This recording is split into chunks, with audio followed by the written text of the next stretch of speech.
Hello, Australia, and I use Australia in the most egregious terms to represent 3 odd people that are listening. Oh, okay. I thought you were going to be hello Chinese communist influences. I'd love to see some of those communist dollars coming our way to improve the studio's situation, and also to spend some money on marketing to get people to listen. Who was it? Andrew Robb, the ex-trade minister, Liberal guy. He gets $880,000 a year, I believe, from a Chinese company to do nothing. Allegedly nothing. So he says it's for. He doesn't have to say or do anything. Jeez, I've got to get into that. That's a pretty good wage for doing very little. Yeah, very little. Other than, maybe when you talk to people, speaking positive about the company. Yeah, or giving phone tips about when you should and shouldn't have your phone in the room. Well, that's Daystari. I don't even think he got that kind of money. He just got legal fees paid for, like 40 grand or something. His price is much lower. As I've said before, it astounds me how cheaply our politicians are bought for. Yeah. Also, if I was a politician and someone was like, hey, I'll just pay your legal fees, I feel like my gut reaction, it's the same as when Gina Reinhardt gave Barnaby Joyce a $40,000 check. My gut reaction would be like, no, this is bad. In both instances. Now, I'm still just trying to... Poor sweet Barnaby. Misled by a giant plastic cardboard check rather. So before we get too far into talking about the newsies, this week, I think it's this week, 14th of December, is that this week? Sure. Last Jedi will be released. Yes, it was 7 days to go on Friday, I believe. Excellent. Yeah, I was going to suggest we organise a BAP viewing. Yes, I was going to suggest that myself. So, although Friday is my office Christmas party, so probably not the Friday. No. So I'll be drinking from 10. And won't necessarily be available for such things. Nope. But yeah, no, very much looking forward. I'm a bit sad, obviously, because this is Carrie Fisher's last film ever. So I don't want to see her gone, basically. Yeah, how much of it did she get through? She finished filming. And they said it wasn't going to be an issue for her for the next episode, so I'm guessing she dies. I have a theory based off of the pilots we've seen to date. Mm-hmm. There seems to be a point where she's on the bridge of a ship and it's being attacked by a young Kylo Ren in his beautiful black TIE fighter. Those new TIE fighters look dope. And then it cuts away, but I have a theory that he won't fire on his mum because he's feeling all sad about killing his dad. And then someone else will do it, and then he'll go rogue. A lone gunman in a TIE fighter defending what's right, what is justified. Will playing our live stream back on the computer you're streaming out of cause some sort of infinite loop? That is a good point. And I'm still trying to establish if we're actually streaming, because at the moment I'm not getting anything. Right. It says when I go to the little... But it's silent. Is your phone on silent? I feel like it worked fine. It worked. It worked fine. For whatever reason, when I was trying to listen to it through my phone, nothing was happening. For whatever reason, 2 IT guys in a room around a computer can't tell if the internet is working. Have we tried turning it off and on again? No. So I pretty much heard nothing about what you were rambling on about The Last Jedi. I felt a little like I wasn't being listened to. Other than... I think your headphones just don't work. Something like that. All better?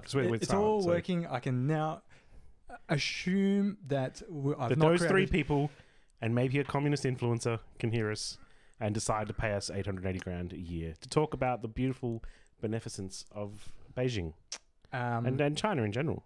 So truly Australia's greatest friend. Let's just chalk that up to I'm hopeless at IT, my profession, and unable to correctly plug in items into my devices. Is it enable or unable? Unable. The show's going downhill. Well, we have whiskies though, so the show's... there's something about sitting at a nice Chesterfield drinking a whiskey while talking about politics that just feels right. Pretentious? Hubris? I feel like have you seen Yes Minister back in the day on yes. I feel like Mr. Humphrey would approve. Do you know the funny thing about that is I actually got into it through my father watching it as a child. So did I. And I've probably watched, Yes Minister and Yes Prime Minister, all episodes 3 times round. Yep. Reading the books is just as much fun. I didn't know there were books. Yes. pretty much based off the TV series scripts, but they're just as enjoyable. Oh, wow. So I highly recommend that. I'm going to have to go and get them. Mm-hmm. I may have one lying around somewhere. I may have to get them for my father to read. He would enjoy this as well. They're good fun. I feel like this is the ideal gift for someone who maybe hasn't done Christmas shopping yet. Well, the other thing is when you're reading the book, you're not hit so hard in the face with the very period 70s furniture and so forth. Yeah, I like the 70s furniture though. It's on Netflix. Is it? Yeah, I watched one last week. I am such a fan Just of to pass that some show. time. I went and saw it in His Majesty's at the theatre. Oh, right, yes. And it on had stage. Bernard. He was actually The original performing. one. Yes. Yeah.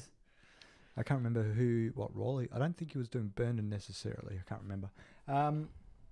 Anywho, what else do you have for douchebag?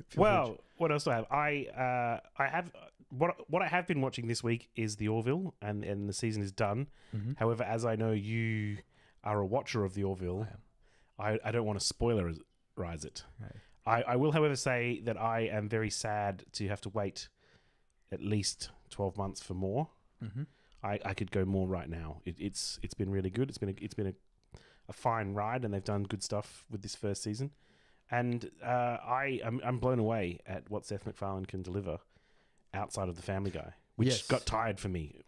I've abandoned both American Dad and Family Guy quite some time ago. Yeah. Obviously, he has a certain style of humor which he sort of injected into The Orville, but it's very toned down.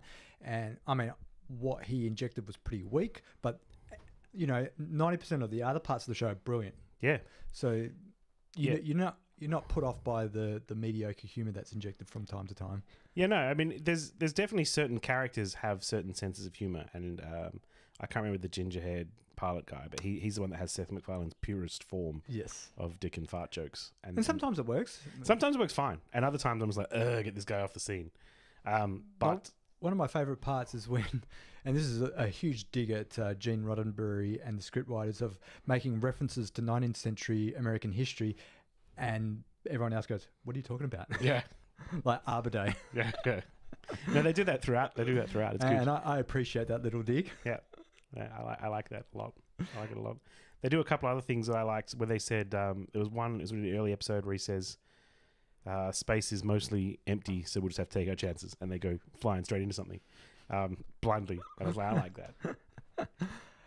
In other Star Trek-y related news, I saw that Quentin Tarantino rumored to be teaming up with J.J. Abrams to produce a Star Trek.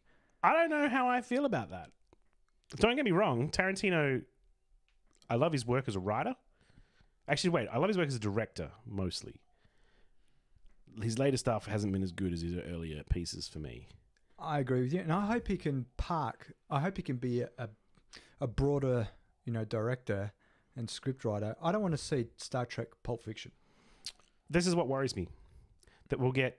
I mean, and to be fair, I wouldn't really be against him casting Samuel L. Jackson in the film in some way. But I feel like if we get a Captain Samuel L. Jackson who says something like, "Ask me one more time, motherfucker!" Yeah. He always gets given certain roles. But then Django Unchained was a Tarantino film, wasn't it? Did you? Yep. That was amazing. It was, but I didn't go see that because I hated Inglourious Basterds so much. Really? I liked Inglourious Basterds. I hated it. I hated the film. What in particular? Just because I quite like the actual history of the war, and the stories are so interesting. I didn't feel like you needed to make it ridiculous. I don't know. Okay. I don't know why it bugs me so much, but a cowboy film, I'm okay with them playing fast and loose with history. But Django was phenomenal. Yeah, even bits of Django I found silly, but I enjoyed. Don't get me wrong, I enjoyed Django Unchained. But to me, it's more of the same. It's what Tarantino does. Yeah, and it was a tribute to spaghetti westerns. Also, Kill Bill, I didn't really enjoy that much either. It was fine. More of the same though. Yeah, and the fact that he split it into Kill Bill Part 1 and Part 2, unnecessary. It just felt unnecessary when I saw Part 2. It was like, you could have cut stuff, but that's all right. Look, if he is actually getting attached to Star Trek, that'd be good. I hope he does his own thing. I hope he's not beholden to the Kelvin timeline, as they call it. But I don't know. I saw an interview with him where he was talking about how he felt yesterday's Enterprise would have made a good film. And that is one of my all-time favorite episodes of Star Trek, where they're investigating this spatial anomaly and a ship comes through and it's the USS Enterprise C, and then therefore by leaving its own timeline coming here, all of time changes in the Federation or the Klingons, blah, blah, blah, blah. And it's really well done. Okay. And if he can sort of match that tone, I guess that's fine. But basically, he's looking at telling a war story in Star Trek clothing, which I feel like they already have done that too much with the more recent films. So, I mean, it's just set dressing at this point. Even I feel that way about the new Discovery. It has its moments where it's not terrible, but it's mostly just Star Trek badges stuck on something else.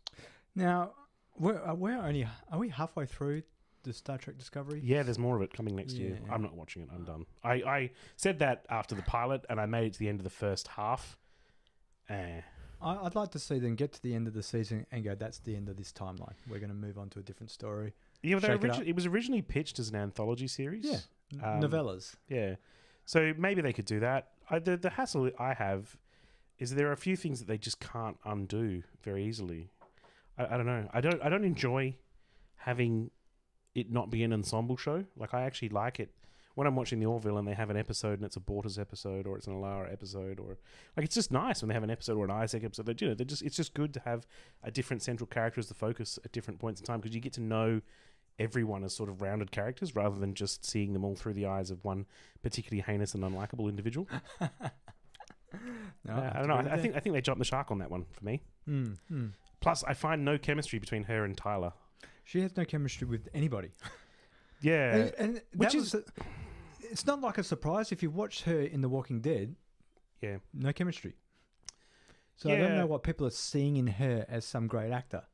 I feel I was wondering, considering they waited for her. Yeah, because she's supposed to be brought up by Vulcans, and then she meets some rough and tumble security guard that was held captive by Klingons and falls in love with him, and I felt that there's no chemistry between them. And in my head, it was like, it's probably just because she's trying to pretend she's a Vulcan, and they should have maybe had her have a weird romantic but not romantic, like giving us an insight into a Vulcan relationship where she had a Vulcan boyfriend and everyone was just like, you guys are weird together. But they didn't. They gave her like a classic action movie hero for her to fall in love with, and I just don't buy it. Well, it's also the way she struggles with being... Well, I suppose with the Spock thing, he's half Vulcan, but she's more dealing with a clash of cultures.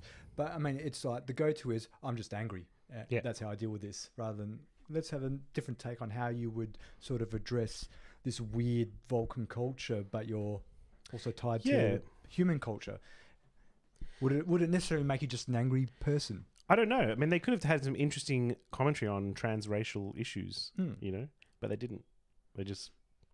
And they seem to ignore it when it suits them, and then make it the center stage when it's just, her culture seems to be a shifting target episode to episode. Yeah, there's no consistency. All right, if you're going to be lazy on it, just make her devoid of any emotion all the time, because that would be the Vulcan way. Yeah, I mean, at least they haven't brought in blonde bimbo tits and ass in a catsuit yet. Yeah, so it's not reached the depths to which Voyager got in terms of desperation for viewers.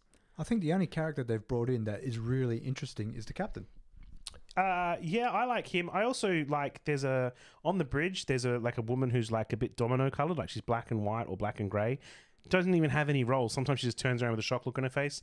And then there's also a woman with like metal prosthetics on her head, which I think was from the Battle of the Binary Stars. There's all these people. I'm like, I would actually like to know what's the deal, what the deal is with these people, but I never get to find out. Oh, the only backstory we get is the comical sidekick. Yeah, comic relief. It's like, not really interested in that side story, to be honest. Yeah, no, Tilly. And Saru, he's the other one you get a bit of, but I'm not interested in that. And then the engineer guy. Well, they broke him when he decided to abandon all his principles to say that... Because he knew a moment without fear. Yeah, and I was like, well, really? Yeah. They also have a lot of blue glowy cloud aliens in this show. They have the fungus ones, and they've got this planet, and I was like, the fungus is here. It's not the fungus, Dean. It's a different blue glowy cloud of things. Okay. Cool, I guess.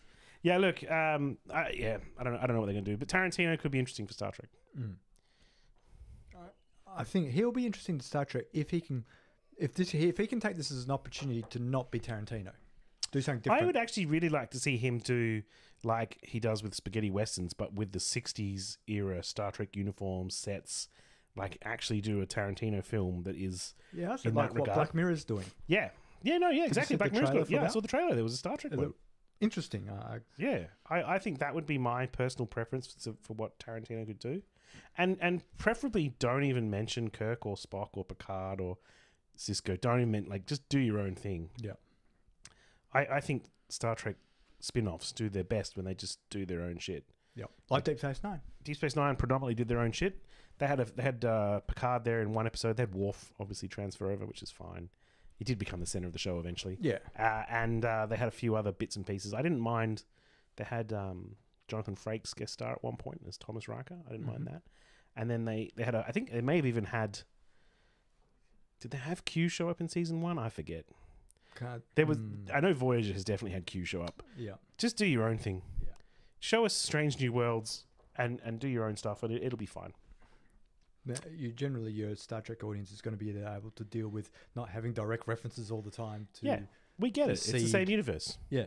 But, within the world of IT, I'm drawing analogies here where I work, I don't, talk about what some guy in America's doing very often.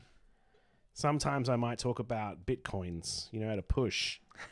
It's interesting that it's so worth so much now. But by and large, they're doing their thing. I'm over here doing my thing. That's fine. It's fine. Cool. All right. Shall we move into the newsies? I think we've do done the douchebag quota. I will. One other thing. On Friday, Jason, our episode host, and I played a game of Arkham Horror, and it was hands down the best Arkham Horror scenario we have played to date. Wow. We got locked in a mental asylum with all these crazy patients, and it was just... I'm sold. It was just so fucking thematic and awesome, and all this crazy shit happening, and it was... We got it through by the skin of our teeth. It was amazing. I love that game. I love that game. So you guys have been building up your characters? Yeah, we're on a... So they do... every 6 months, there's like a new... It sort of works like series on TV shows, I guess. You get like the pilot one, which is a big, long... double episode, and then you get 6 episodes to fill it out. So we're on the second season. Our first season we died. Yeah. We didn't get to the end. We got to episode 5 and everyone got killed. Is that the train? So we've moved on. The train, that was that season. The train happened. Didn't kill us. We ended up dying on a mountainside. There were some cultists. They were trying to draw some angry demon into the world, and everyone fled but me, and I tried to stop them on my own and died. And then because everyone else had fled, they died too. So you should have just stayed and died on the mountain like I did. In glory. Yeah. It did, they're trying to bring this, crazy big, very powerful demon into the world. That you can't just run from that. But they tried and it didn't work. Good times. Anyway, the newsies, speaking of bringing crazy demons into the world. What have you got? I've got a couple of pieces, observations, on the lower house talking about same-sex marriage. Oh.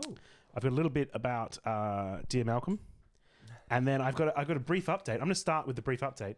So, do you remember Nick and Sarah Jensen, who threatened to get a divorce if same-sex marriage was ever legalized in this country? Let me guess, they were honourable and went through with their commitment. They did not. They did not. Nick Jensen, who is a part of the Australian Christian lobby, backed down, and they're not doing it.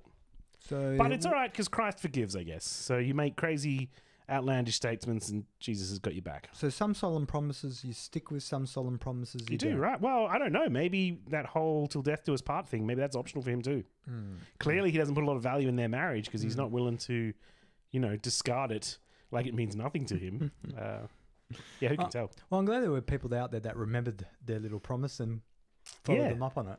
They were. I thought was as soon as the same-sex marriage law had passed, it became quite a popular trend on Twitter. People trying to find out what they were going to do. Yeah, I didn't really believe they would follow through on that promise. But no, you'd have to be crazy to follow. I mean, you'd have to be crazy to threaten to do it in the first place. Oh, it almost seems like it's a logical fallacy anyway. Hold on, you got into something that you believe was a commitment forever, and now you're going to break it if a certain bit of legislation. It just makes no sense. Well, the Bible's anti-divorce as well. Yeah, it's not like you can just end a marriage and Jesus is cool with it. That in the book, he's like, nah. Till death do us part. It doesn't mean till I get bored of you whining at me because I don't take the garbage out. No, fucking sort your shit out. If they did a double suicide thing, I suppose they would both go to hell. Suicide's also bad. Oh, this is true. Yeah, so they're in a bit of a jam. There is not an easy way out of this. I suppose the lesser of all evils is to be called a liar. Well, I think out of all those scenarios, I think you could probably get away with calling your wife an adulterer and having her stoned to death and then remarry. I didn't play that one out. Okay. There seems to be a lot of punishment of women for adultery by stoning in the book. Yeah. The men seem to get away with it. And I'm basing my assumption you won't get caught just off of the Salem witch trials where you just go, she's a witch, and you are basically done. So humans are inherently inclined to believe the worst possible thing about people. So tell me, who was making a fool of themselves in the lower house over same-sex marriage legislation? Well, okay, so because where are we? I've got two stories. I got Barnaby Joyce. Yep. And I got Bob Catter. Which one do you want to start with? I'll save Catter for last because. All right, because the Barnaby Joyce one is potentially just rumor and speculation, but it's good. So well, parts of it aren't rumor, parts of it are true. Yeah, parts of it are true. So Barnaby Joyce, his domicile situation is true. Yeah, it is. He came back on his first day back. The Parliament was debating same-sex marriage laws, and it was kind of interesting because he started his speech. I'll read out what he said. He said, "The current definition of..." I'm not even talking to Barnaby Joyce, am I? "The current definition of marriage has stood the test of time. Half of them fail, and I acknowledge that. I will also acknowledge that I'm currently separated, so that's on the record too."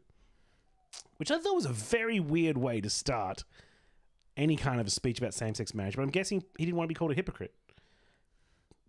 Now, I felt bad for Barnaby when I saw that. I was like, oh, geez, man, that's seems pretty recent, like pretty soon. You seem a bit cut up about it. Like maybe don't feel the need to talk here, but whatever, I guess. And in my head, I was like, well, election campaigns are hard. I remember vividly when Tony Windsor, the only credible candidate who could oppose Barnaby, backed out of the campaign because I talked to my wife about it. She didn't want to be put through the stress. She didn't want our marriage put through the stress. So in my head, I was like, fuck, Barnaby, you didn't talk to your wife like Tony Windsor did. Because when Tony talked to his wife, she's like, don't do it. He didn't do it. But Barnaby, you went and did it. But what did he do? Well, that's the thing. So I went and did some Googling to see, what happened. Because I felt like it almost isn't fair. I know that Barnaby legitimately should have been in Parliament, but I felt like, oh, geez, that's fucking rough. Like, if he didn't have to go through this re-election, then he wouldn't be in all this extra stress, and he wouldn't have had his marriage fail. So I felt really bad for the guy. But after doing a bit of research, turns out I don't feel as bad for the guy as I did before I knew this. So there was a story run by The Independent where they sent a journalist, Nick Ross, I think, someone like that. I've written it down, but you know how good. Ross Jones. Ross Jones. You know how good I am at reading my own notes. He went up to Tamworth to follow up on some of the rumours that had been heard about this dirty campaign that was being run against Barnaby. Now, I remember hearing about the dirty campaign in the media. I remember that, but I don't remember anyone saying what the dirty campaign was. So Ross went through the rumours as they've been laid out. That Barnaby Joyce has had an affair with a female staffer, ongoing affair for a while now, and she's fallen pregnant, and the baby is due in February 2018, which I thought, that's understandable. I guess if you go home to the wife and you're like, oh, by the way, I'm going to be a father, you're not going to be a mother again.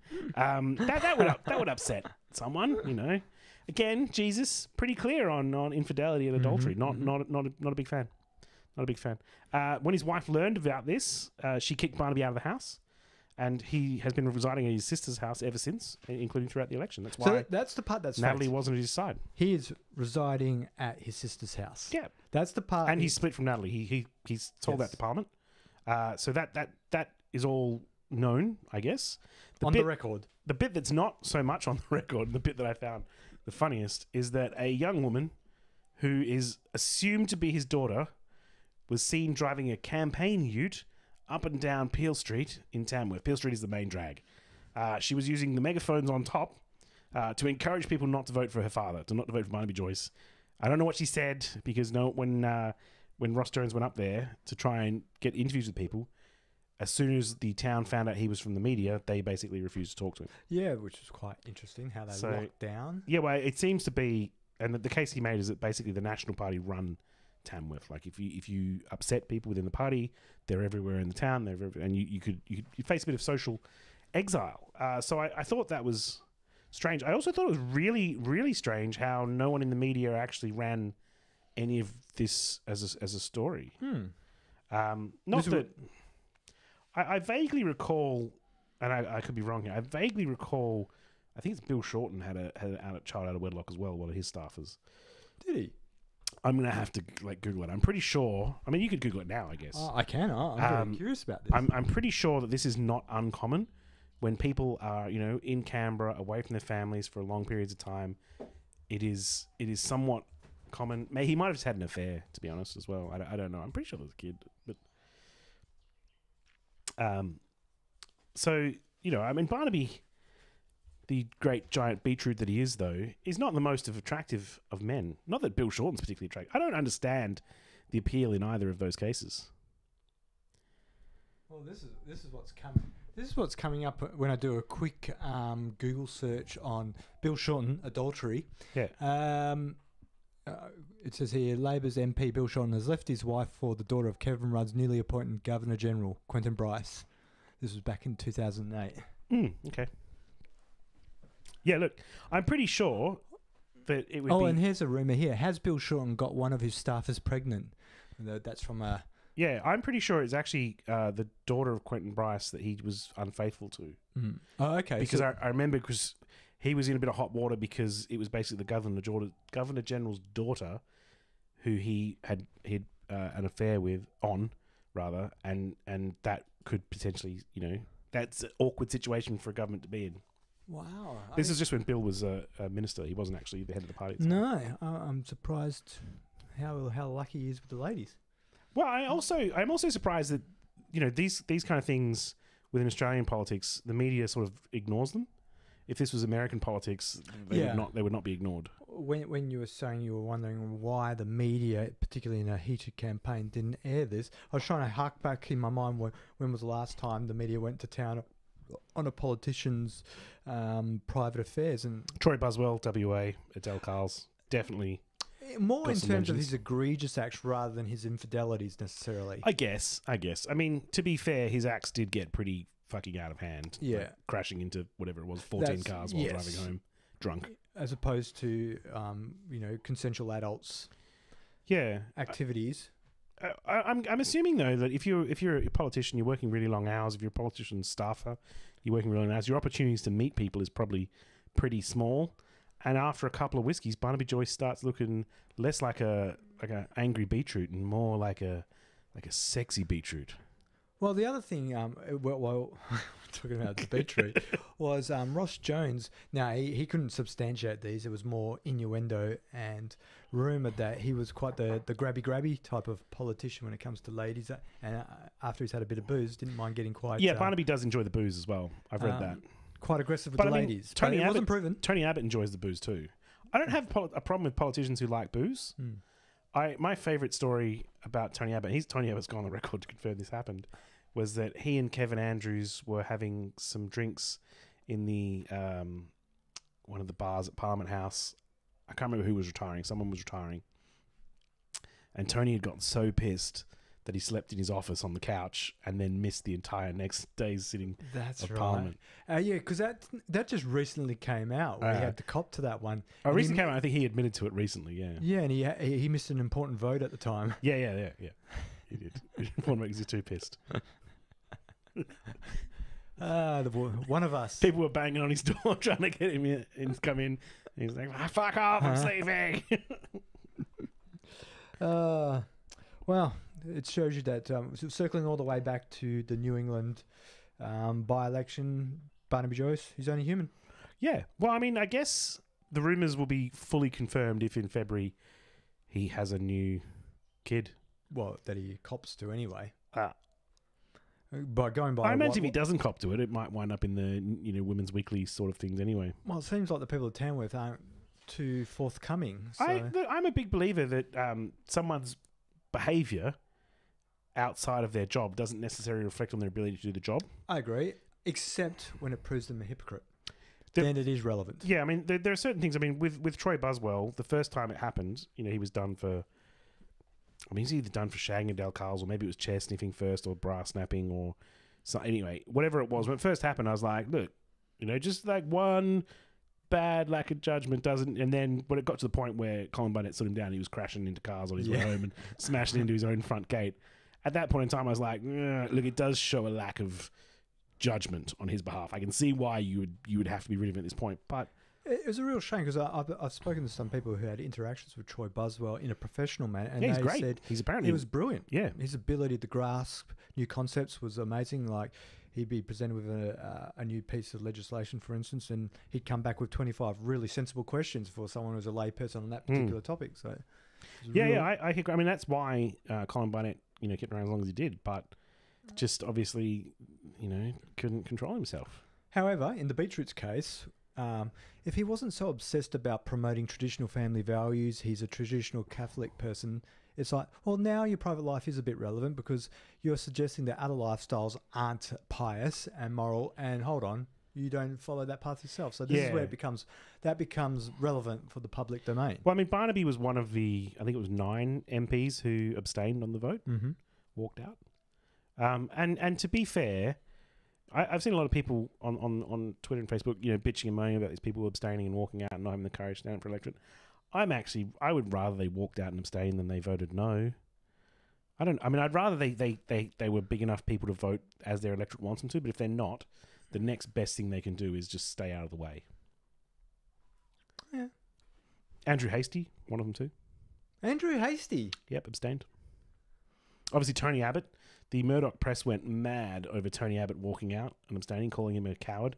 Didn't mention that Scott Morrison also did it, or that Barnaby Joyce did it, or Andrew Hastie. Well, Andrew Hastie. Or George Christensen.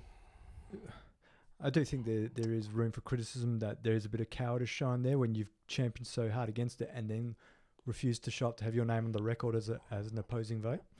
Yeah, I mean, the only... I can't remember who... Bob Catter was one of the no votes. And I can't for life remember the other 3, but they at least had the courage of their convictions to go on the record. It was pretty... When you're looking at the split, because they had everyone who was voting no on the left of Parliament House and everyone was voting yes on the right, it was pretty much like, if you could draw a line, which is the right and wrong side of history, you could see all these guys here who were on the right of the screen were on the right side of history, literally, and all the other guys on the left, Yeah. So I think it might have been a little bit of media awareness on their behalf. They didn't want to be seen in that photo. Yeah. I don't know. But, yeah, what do you do? Not Erica Betts. He's not an MP. So we talked about the Beetroot. Now you were going to talk about Katter.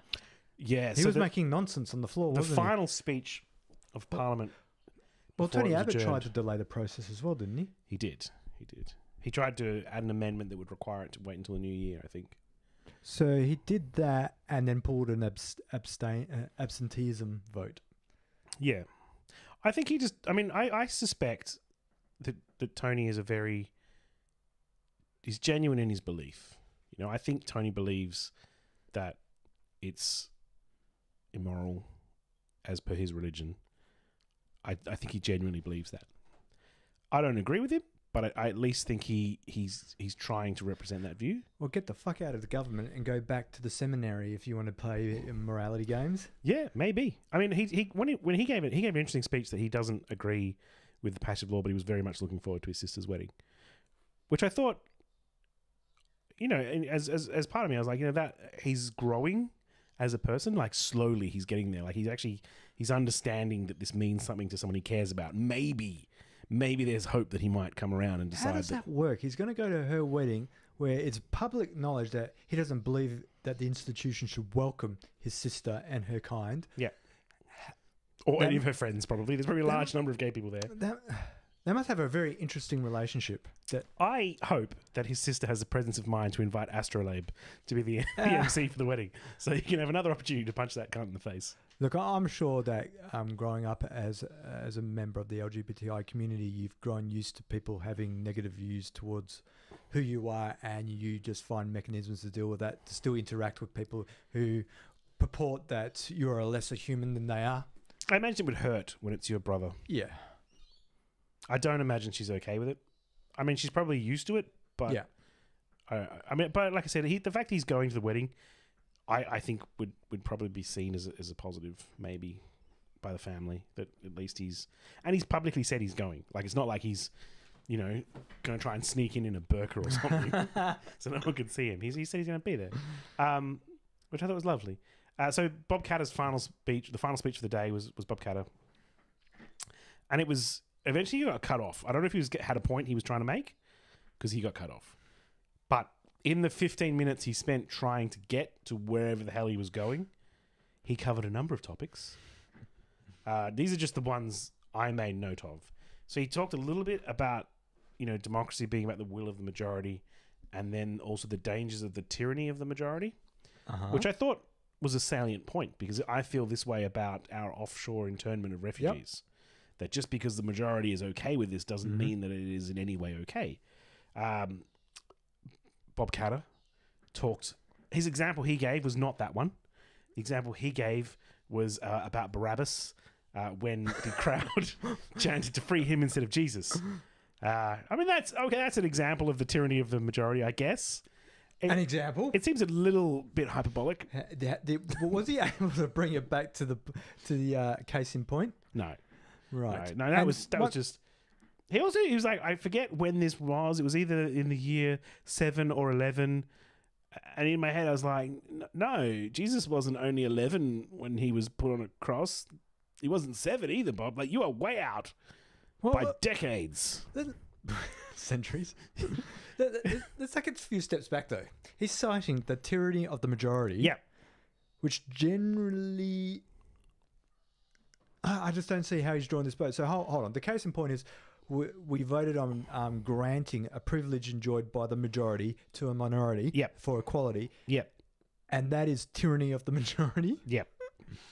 I think there are people on the losing side of the argument, I'll refer to it as that, who basically see that this is their religious freedoms being eroded because marriage to them is a religious institution. It's not a secular one. So hold on. Many things that happen in the world that they don't agree with, yet they continue, they soldier on. They do.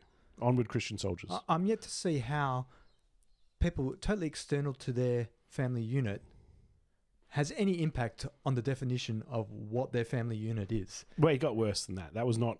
You're right, and I agree with you. Bob Catter may not. But so the other one I scribbled down while I was watching his speech. I had to watch it twice because he was just going on and on, like from topic to topic. The other one I scribbled down was two people from his electorate, ladies who were complaining that their sons had to wear dresses to school. They were told they had to wear dresses to school the next day. One complained to the principal, who said, yes, it's mandatory. I feel like, it's not mandatory, but anyway. And then the other one complained as well and was told not only was it mandatory, but her son had to imagine he was a woman for a day. Okay. Did he give any more context? No, there's no context to any of this. This suggests, to me, it might be this was an educational experiment to sort of have men understand what women go through and perhaps make them better citizens. There might be a broader context to why this was taking place. I have a sneaking suspicion that forcing young boys to wear dresses is unlikely to help them understand what it is to be a woman, but it is probably going to help them feel victimized. If the goal of it is to have them understand what it's like to be in a minority or to be picked on by people unjustifiably, you're probably going to achieve that here.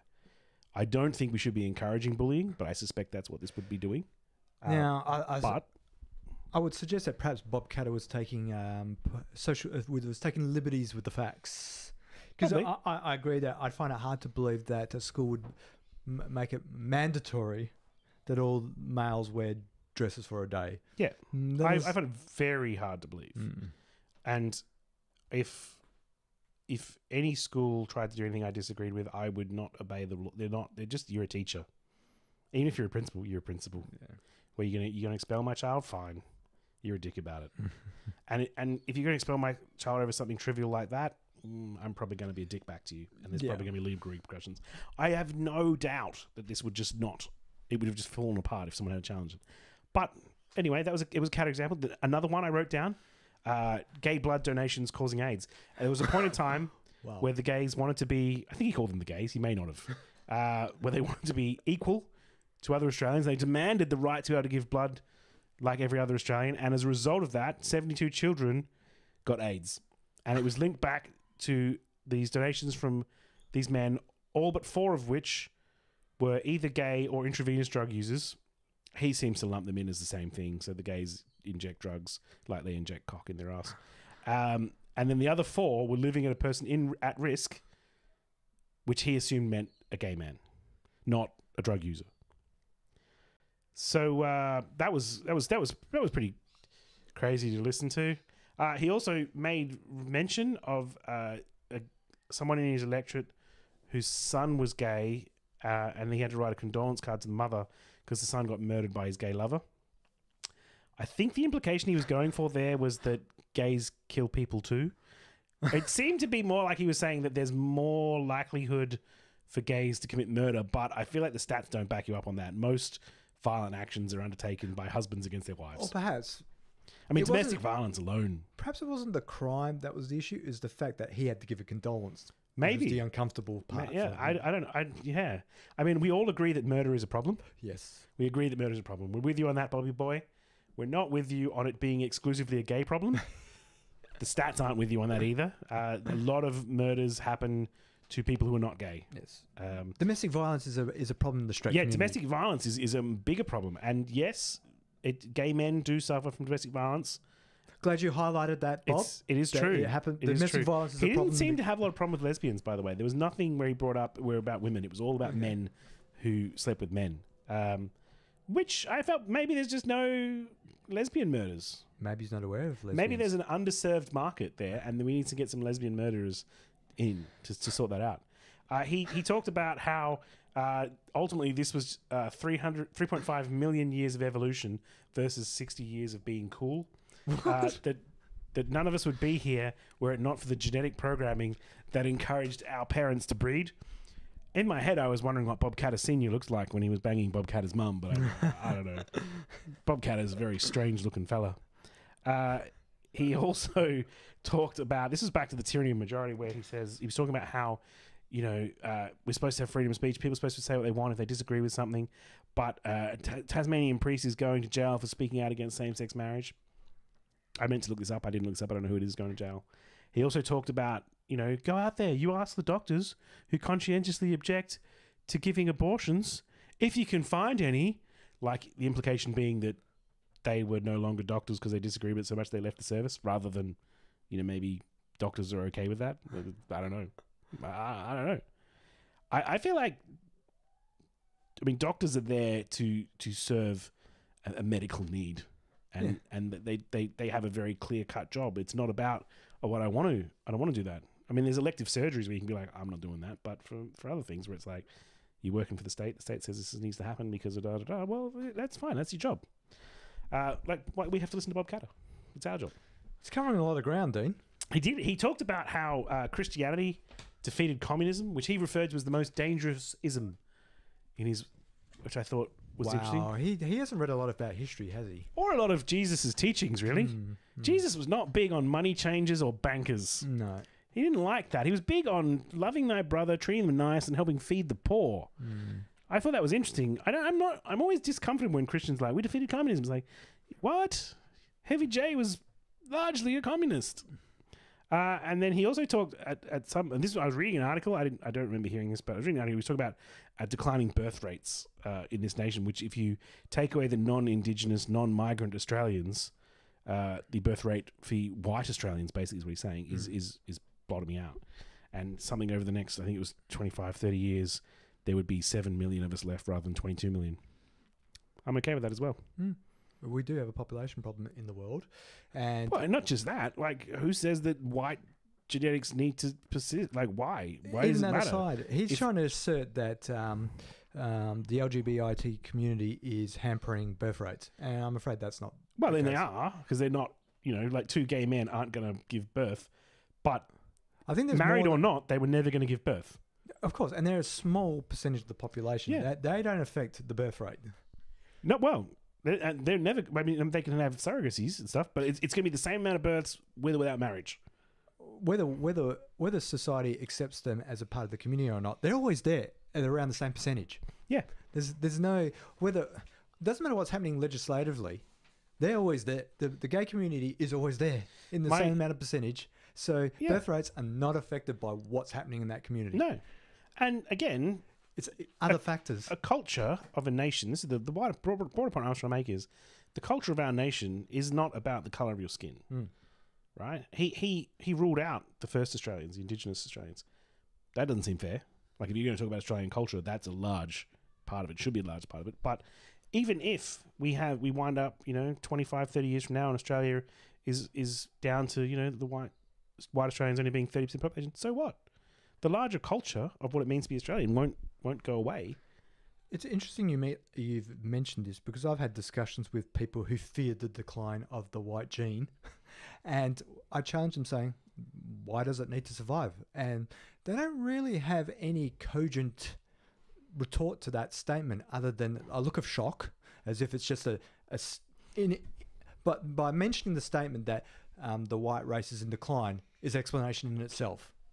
And when you challenge that, going, so? Yeah. They freak out. They don't actually have a rational argument to counter why the white race needs to continue. I would hope in the future that we don't see those as races anymore. It shouldn't really matter. Well, I'd like to see... It's literally just the exterior pigmentation of someone's skin. It has no reflection on anything else about that individual. Why does anyone... I don't understand why older generational Australians are so fixated on this. Who cares? It's beyond me. To me, the measure of the success of the human race is not what colour has the most power. It's when are we leaving this rock? Yeah. Well, and as a race, as human beings, as a collective, when are we going to progress beyond nation states and going, space is out there. We're not there yet. We've got no closer than 69 when we got to the moon for the first time. All the infighting that is, people undertake, be it racism or vilification of minorities, all this infighting is just holding us back. Yeah. Like, we're too busy focused on what I'm quite sorry to say is trivial, meaningless shit. And that's not saying that, gays don't deserve the right to marry. They fucking do. It should have just been, yes, it's done. Don't have a $122 million fucking postal survey about it. You want equality? Fine, you're equal. Done. Everyone's equal in the eyes of the law. There should not be any tears. It shouldn't be, what about the white race dying out? Well, as long as the rest of humanity lives, the human race is surviving, and we'll be fine. Well, if the knowledge survives, we survive. Yeah. In terms of progressing as a collective. And I can't tell you what we're going to look like in 400 years' time. Matter? We're all the same hardware. There's no guarantees that there will be white people at all. We might all just be a freakishly caramel color of beige or whatever pigment wins out. And if we're getting on generational spaceships and flying, at sub-light speeds to the next fucking solar system, we may not even have sunlight to tan us. Like, I don't know what's going to happen. What you need to remind these people is physical features were more relevant when we were stationary peoples. Yeah. We've beaten the tyranny of distance, so we don't need to have fairer skin to live in the snow or darker skin to live in the more temperate areas. Temperate areas. It's irrelevant anymore. We can move. Yeah, we have sun cream. The snow-dwelling Scotsmen that I am a descendant of no longer have to worry about burning, for we have sunscreen. And then the other... So that was it. And the other thought I thought was quite funny. At one point, you could hear... I think it was Christopher Pine yelling out, "Bobby, this is all rubbish." I have a love-hate relationship with Christopher Pine, and today that statement makes me love him a little bit. I like Christopher Pine. I don't agree with him. I actually agree with more of his policies as a liberal politician than I do with, say, Tony Abbott, right? Mm-hmm. Christopher Pine's definitely on my side of a lot of arguments. And I acknowledge that, yes, he's a bit of a cunt. But he's a funny cunt, and I will put up with pretty much anything as long as someone's funny. And Chris Pine, he's funny. Particularly in this instance. Yeah. And if he... I remember Christopher Pine and Anthony Albanese on Q&A, and they were like... It was like a comedy duo. Those guys should tour. But if Christopher Pine ever one day did rise to be leader of the Liberal Party, that'd be a good thing.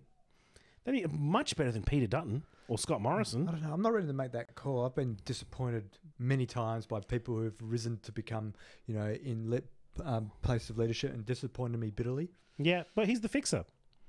All right, Australia's broken. He'll fix it.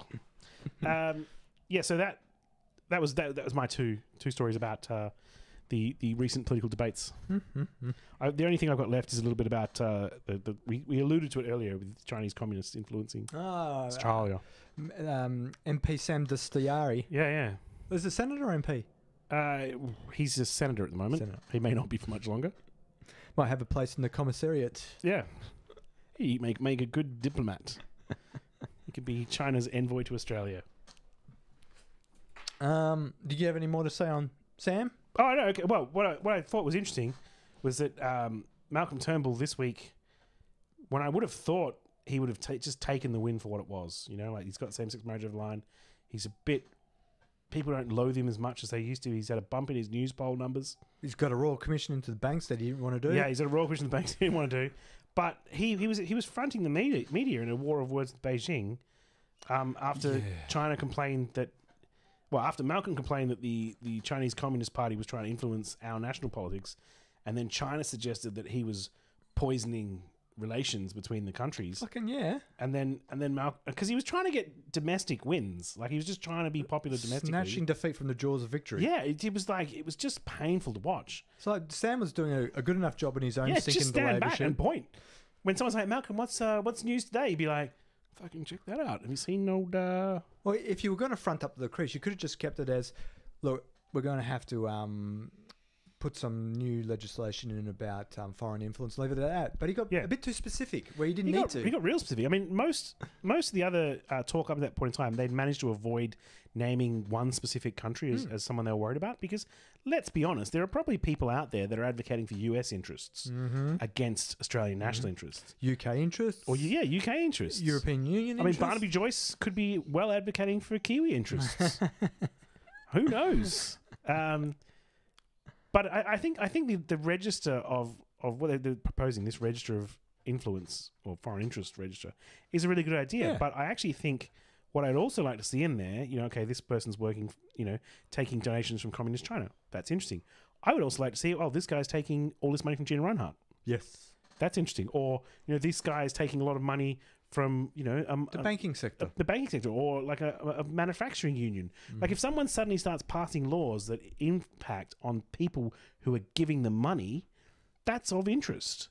Now, I can't see why a union would donate to someone unless they were directly involved in, workplace relations or, manufacturing. Like, they would definitely, but it's still, that's bullshit as well. Yep. You shouldn't be able to buy political influence with cash. Be you Communist China, be you Gina Rinehart, or be you PricewaterhouseCoopers. Probably have Malcolm. He's ex PwC. But like all of this should just be on a register of interest. Yeah. I should know where their money's coming from. That's it. Malcolm's making a really interesting point, which I think might wind up biting him in the ass. as most of his interesting points. Malcolm's biggest donor is Malcolm, so I think he's in the clear. Did he ever release how much he gave himself? He was supposed to do it in February, wasn't he? Yeah, he did. It was a 2.something million. Yeah, 2.something. Okay, good. Well, that would be good, though. At least people would know Malcolm's interests. He's like, my largest donor was myself. So when I say and do weird things, know that I'm acting in my own self-interest. So when it seems like I'm just passing policies to stick around and hold on to power, I am, because I am interested in serving myself. I owe myself a big debt of gratitude. Yeah. The donors have been speaking to me, specifically myself. Yeah. I had dinner with a donor last night. It was a very lonely dinner. And we talked about what's going on in this nation and how I could better serve my donor. Moving into international news, Trump made good on a campaign promise. He announced that the US... This is fucking crazy talk. ...recognises Jerusalem as Israel's capital and will shortly start the process of moving the US embassy there. Now... We also have to bear in mind that the US have made other moves towards this in the past. I believe they passed something in 1991 to say that the US should move their embassy to Jerusalem by 1999. Mm-hmm. So, but this has been a trend that presidential candidates and people that went on to become presidents made sort of promises to move towards that direction, then stalled the actual decision process when they were in power to actually not do anything. Yeah. And Donald's not that smart.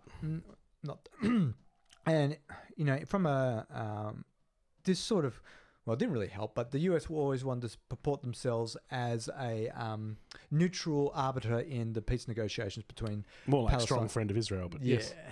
So this has gone totally counter against that, and at the end of the day, nothing might really happen from it, but it's just further poisoning the well between US relations with Arab states and putting them on further shaky ground makes it hard for them to make good on future promises when it shows that they're not really good faith Yeah, I mean, arbiters. This is, I mean, to a large extent, this is what the people of Palestine worry about. You know, that the lands that the occupied territories that Israel have been seizing are never going to be handed back. Now, when you start moving things like international embassies to Jerusalem, a city which is supposed to be shared, then it looks very much like you're saying, well, this is Israel's now. Yeah. Now, obviously, the facts on the ground suggest that it is Israel's right now, and that's not going to change anytime soon either. But it doesn't mean we should be endorsing that. I was very happy when I saw Julie Bishop came out and say that this was not something Australia would be looking at, that she doesn't support it. I don't always agree with Julie Bishop, but on this instance, I was like, as a foreign minister, that's the right thing to say. Well, I think she's in the majority that the international community says that for there to be true peace, that Israel and Palestine have to resolve to their satisfaction an agreement over Jerusalem, whatever that might be. Yeah. And it's not the position of governments to sort of endorse one over the other. Yeah. And this does not help Israel and Palestine come to some treaty or agreement over Jerusalem. Yeah. It's really sad that because I mean, obviously, as a non-religious individual, maybe I'm a little biased on this, but it's really sad that these people who all essentially subscribe to very similar variations on the same particular brand of folklore can't just agree not to be dicks to each other about it. The vast majority of their texts suggest that being a dick to each other is not the way forward.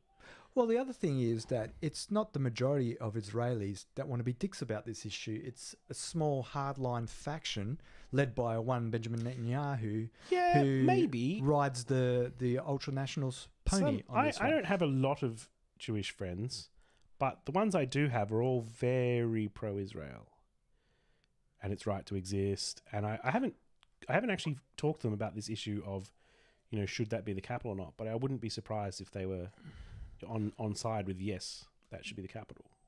Well, I suppose it depends what because they're very okay with the occupation of Palestine and treating people poorly in the blockades and, you know, starving people to death. That doesn't seem to bother them. There's a difference between people who identify as Jewish outside of the Israeli state and what do Israelis think. And I'm not talking about the Arab population of Israel. I understand. Just Israelis, whether they identify as Jewish or not, what their position. And I think you'll find that living in the reality of Israel, they'd probably put peace over whether the capital is Jerusalem or not. You know, if they had a preference, yeah, of course, we'd love Jerusalem to be a capital, but we'd actually like to have peace with the Palestinians. My gut feeling is what a lot of Israelis would like. Jerusalem should be a sort of true international city along the lines of London, Paris, New York. You know, it should be one of those destinations where people feel like they can go for a holiday and have a rich cultural experience and sort of get an understanding of people in the region. There's no fucking way I would go there at the moment.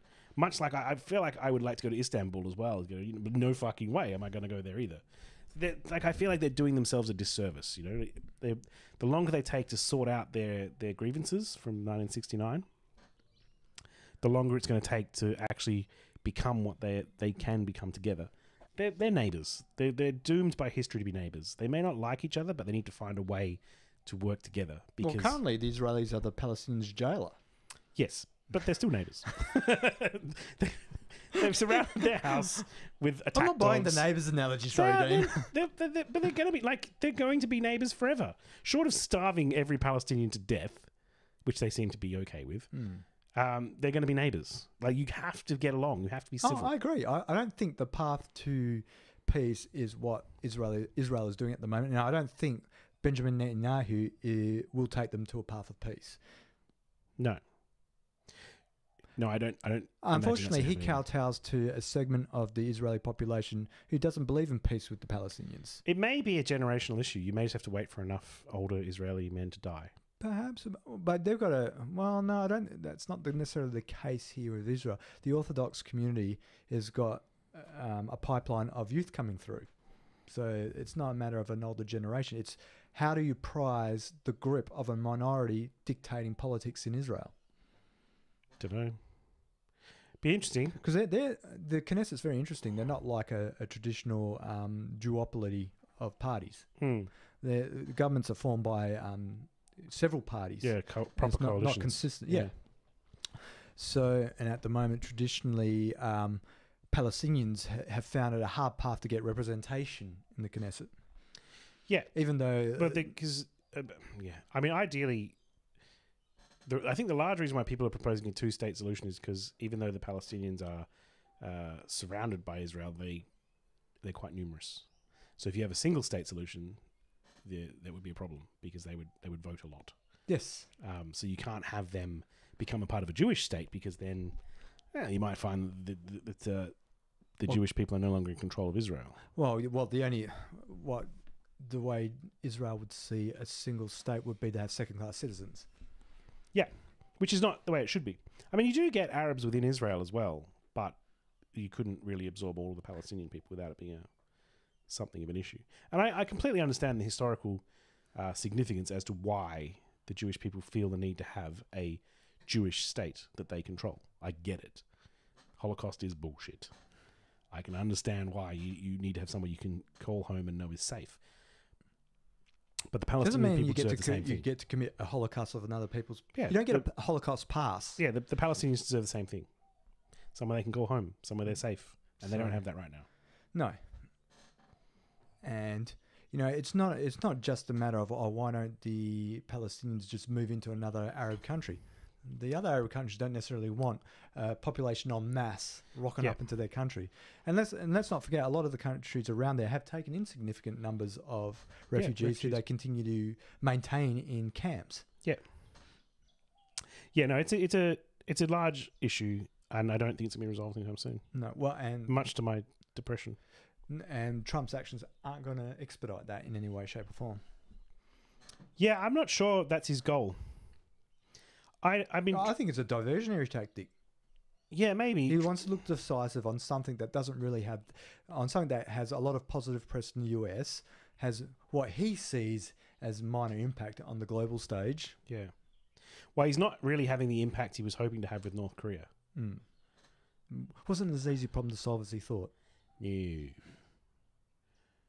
Tis getting to the point where someone's going to have to do something about it, though. I don't know what they're going to do. I feel like agreeing not to engage in war games with South Korea and disarming a bit might be nice. But they don't seem interested in that either. The only other story was Corey Watch and what he's been up to in the Senate, which I've never really paid attention to what the Senate does. I always sort of saw them as the gatekeeper of keeping the lower house under control. And you can raise private member bills in the Senate, though, as well. Well, this is true, and it seems like Corey has a lot of time on his hands because what he raises, it's like, isn't there bigger fish to fry? Corey? Wait, he's done a bunch of anti-abortion ones lately too. Yeah, the two I've got here that caught my attention, and I must admit, I'm going to have to keep more of an eye on what Corey's raising because it seems like you're a waste of space, dude. So the first one is, what's this one here? Yes, he wanted to raise motions about the Eureka Stockade. Yeah. So I'll quickly read it to you. I think I sent this one to you. You did. I found it funny. He wants to note Sunday the 3rd of December as the Eureka Stockade Rebellion. He wants to recognise that it was the birthplace of the Australian spirit of mateship, signified by the term diggers. Blah, blah, blah. Having a dig at big government here, he goes, further notes that the Eureka Stockade signified a victory of self-reliant individuals over big government, corruption, arbitrary licensing, and excessive taxation. Big government? I mean, they were rebelling against the British monarchy at the time. Yeah, but that's sort of he puts forward, and he just carries the on. bit that blows me away. He talks about how it's not about the union movement. Yeah. So whereas I would say that Eureka Stockade, a workers' rebellion against the tyranny of the government, was the birthplace of the union movement. Well, he's got point 4 rejects the attempt by some unions to rewrite history and usurp the Southern Cross or Eureka flag and rebellion as representative of militant unionism. It totally is, though. Yeah, I'm not sure how Corey sees it as something else. Yeah, he wants to as the individual spirit. Individually, these men all banded together and agreed to seek a better life for themselves collectively through collective bargaining with the Crown. But I mean, put all that aside. Isn't this arguments for scholars in universities? Why has this been brought up in the Senate? Yeah, I don't know. I think it's interesting. The part about that bill I like, when I say like, I mean as in the political Point acumen of behind it. curiousness. Like I like how he raises it. I want to recognise December the 3rd as the Eureka Stockade, the birthplace of Australia. And then it's the other parts that are problematic. So if this gets voted down by people, Corey can go, well, they're un-Australian because they don't want to recognise the Eureka Stockade. Mm-hmm. But the only reason you would vote it down is because some of the later motions are fucking crazy. Yeah. So I think it's quite smart in that. And I like what he's trying to do. I don't believe the Senate is a place for parlour games. Corey does. Yeah, I know Corey does. This is what annoys me about because he purports his side is where common sense lives. This is nonsense. Yeah, well, it's a wedge. It's designed to do something, and that is not get passed. It's designed to fail. Do you think the good people of South Australia want to pay their senators to be doing this nonsense? I know some of them probably do support what he's doing. Yeah, I don't know. I don't understand. I think Corey's an interesting fellow. That's all I can say about it, really. He's an interesting fellow, and I don't understand his position on this. It's definitely a piece of pure politicking, conflation of issues. Yeah, so no, basically, it's that part's well done though. Like I like what he's done. He wants to recognise a historic event whilst at the same time having a dig at current politics. Yeah, it's like why are you conflating the two issues? If you want to make some sort of historic statement about the Eureka Stockade, fair enough, but you put some trigger words in there where we know what you're doing. Yeah, I mean the other thing that I always find interesting when you get these anti-big government politicians that are all about the right of the individual to free enterprise, I can understand that motivation, but what I don't understand is how they're so okay with big businesses, corporate personhood. Mm-hmm. That part doesn't make sense to me at all in general, but it really doesn't make sense as to why someone who purports to have some sort of libertarian values would support that, because these corporate people that can own assets and outlive individuals and be sued like a person and hold money, they can't serve jail like a person. They don't die like a person. Their influence never stops.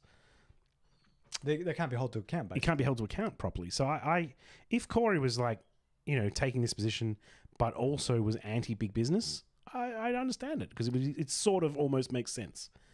But his position doesn't make sense. No, it's a shifting feast. Yeah, being anti-big government is fine, but you should also be anti-big business because big businesses are it's taxation without representation. You're just paying the prices they demand of you.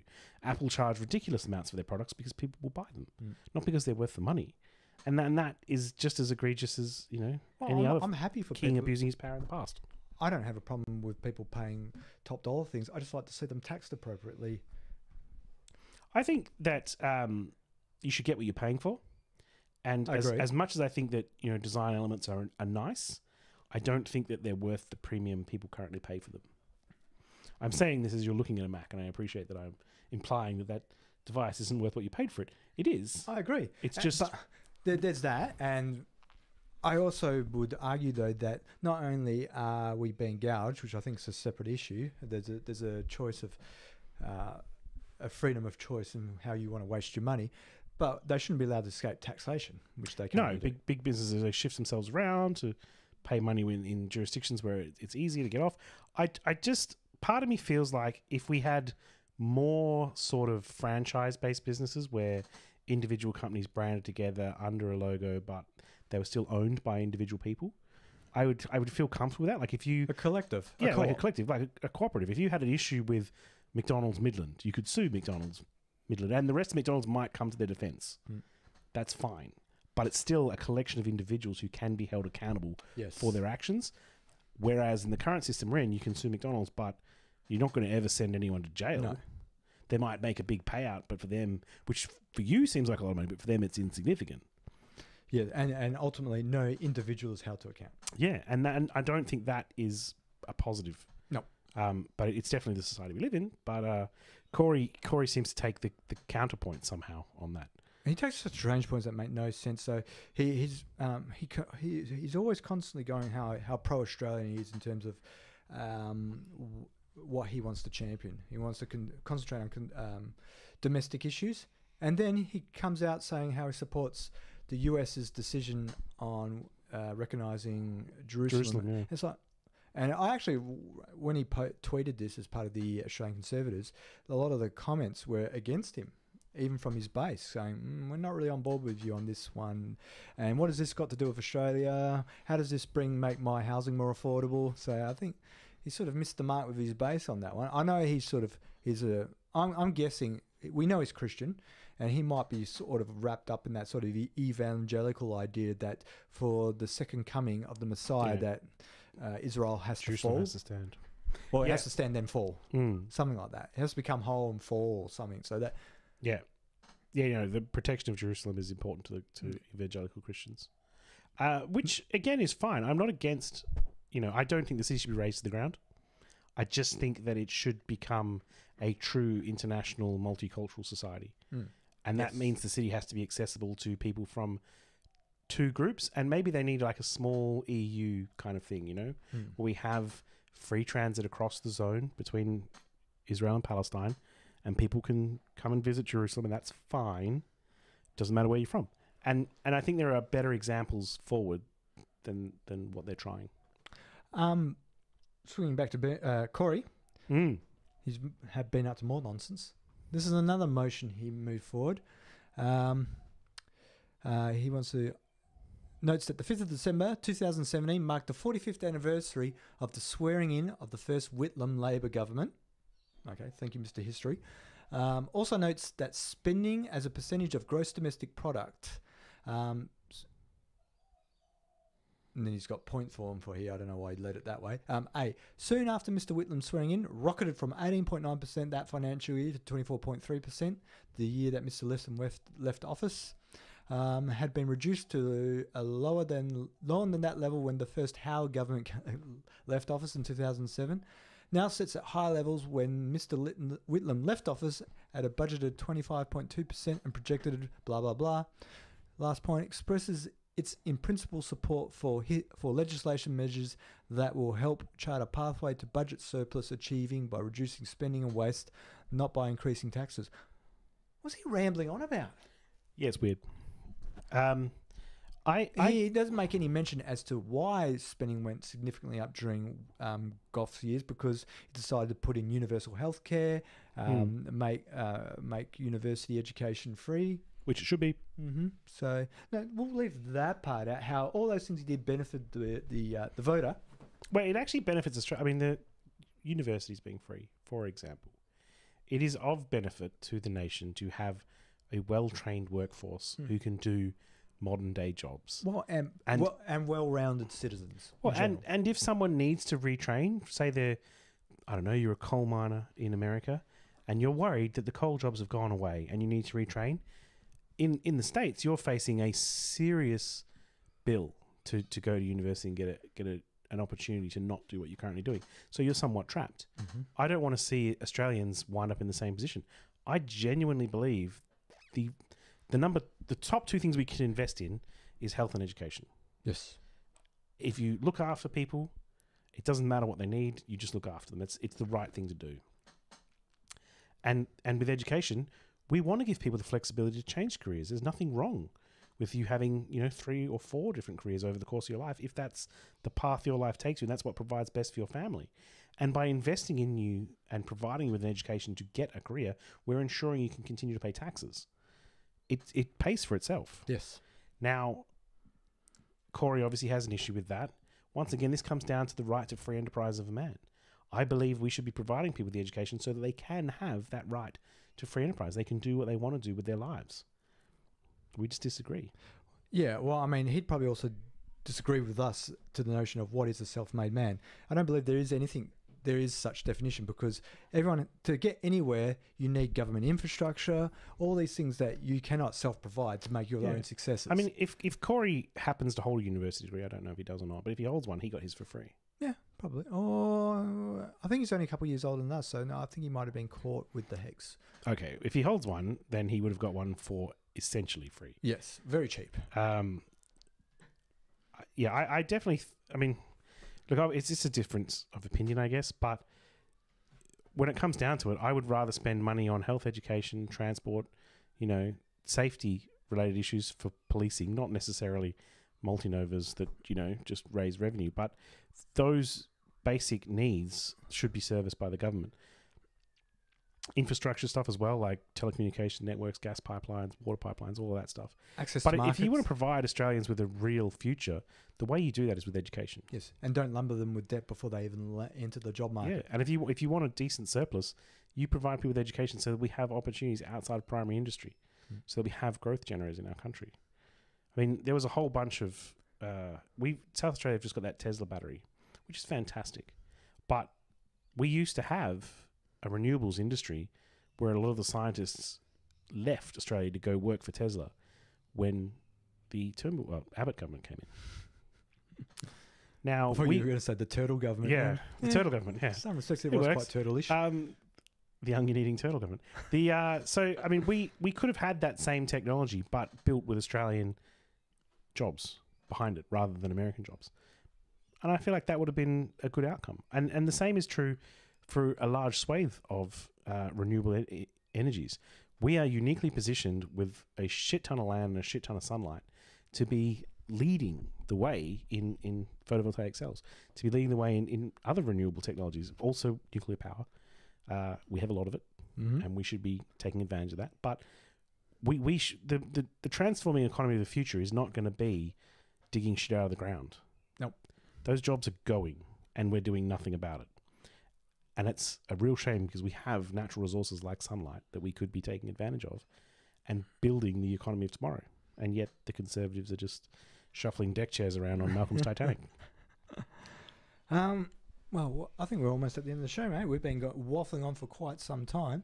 If I look at the timer here, oh, way over an hour. Good. I think we've covered Take the that, topics. Jason. Not even here and we can still talk for an hour. Thank you for listening. I've been Franco. I am still Dean.